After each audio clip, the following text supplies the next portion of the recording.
નમસ્કાર, જય હિન્દ, જય ભારત. સ્વાગત છે તમારું આપણી YouTube channel government pension salary info and ન્યૂઝમાં. તો ગુજરાત રાજ્યના વિધવા મહિલાઓને સપ્ટેમ્બર 2026ના માસના પેન્શનમાં કેટલો વધારો મળશે અને સપ્ટેમ્બર 2026નું પેન્શન કેટલું જમા થશે, એટલે કે ઓગસ્ટ મહિનાનું પેન્શન સપ્ટેમ્બરમાં કેટલું જમા થશે તેની સંપૂર્ણ વાત આજે આપણે કરવાની છે.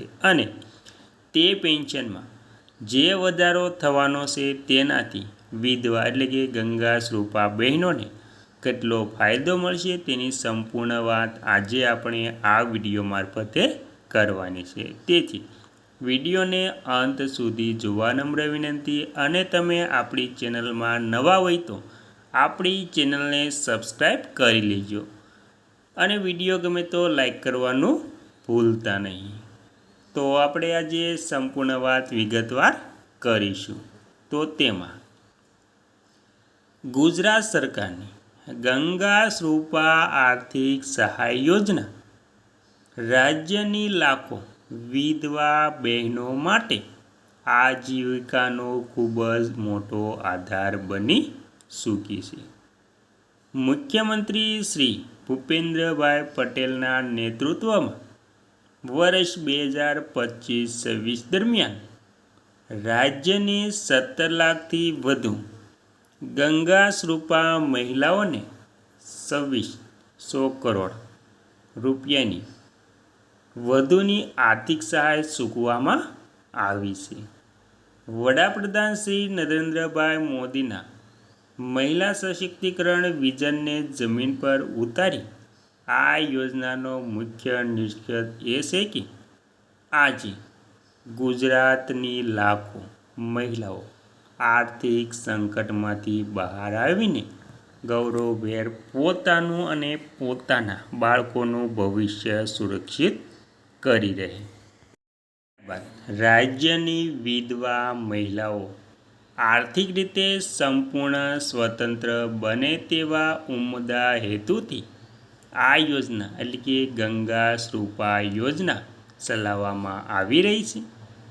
આંકડાકીય વિગતો જોઈએ તો વર્ષ 2025-26માં કુલ 17.60 લાખ લાભાર્થી મહિલાઓને 2654.83 કરોડ રૂપિયા ચૂકવવામાં આવ્યા છે. આ યોજના થકી વધુને વધુ મહિલાઓને લાભ મળે તે માટે રાજ્ય સરકારે વર્ષ 2026-27ના બજેટમાં 2847.82 કરોડ રૂપિયાની જંગી જોગવાઈ કરી છે. સરકારે મહિલાઓને આર્થિક રીતે પગભર બનાવવાની પોતાની કટિબદ્ધતા અહીં સ્પષ્ટ કરી છે. ત્યારબાદ નિયમ થાય છે વધુ સરળ. તો હવે આજીવન મળશે સહાય. લાભાર્થીઓની સંખ્યા વધવા પાછળ સરકારના કેટલાક મહત્ત્વના નિર્ણયો જવાબદાર છે. આજીવન પેન્શનની વાત કરીએ તો અગાઉ એવો નિયમ હતો કે જ્યારે વિધવા મહિલાઓનો પુત્ર 21 વર્ષનો પુખ્ત થાય એટલે મહિલાઓની સહાય બંધ કરી દેવામાં આવી હતી. સરકારે આ શરત રદ કરી દીધી છે અને હવે બહેનોને આજીવન સહાય આપવામાં આવે છે. સહાયની રકમમાં વધારો. વર્ષ 2019માં સરકારે માસિક સહાય વધારીને ₹1250 કરી દીધી હતી. આ રકમ કોઈ વચેટિયા વગર ડાયરેક્ટ બેનિફિટ ટ્રાન્સફર ડીબીટી મારફતે સીધી બહેનોના બેંક ખાતામાં જમા થાય છે. ત્યારબાદ આવક મર્યાદા એટલે કે આવક મર્યાદામાં છૂટછાટ.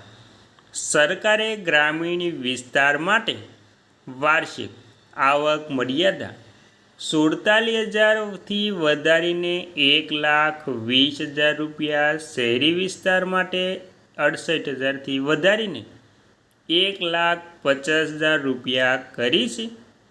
આ સરળ નિયમોના કારણે જ વર્ષ 2018-19માં જે લાભાર્થીઓની સંખ્યા માત્ર 1.66 લાખ હતી તે માર્ચ 2026 સુધીમાં કૂદકે ને ભૂસકે વધીને 17.60 લાખ પહોંચી ગઈ છે.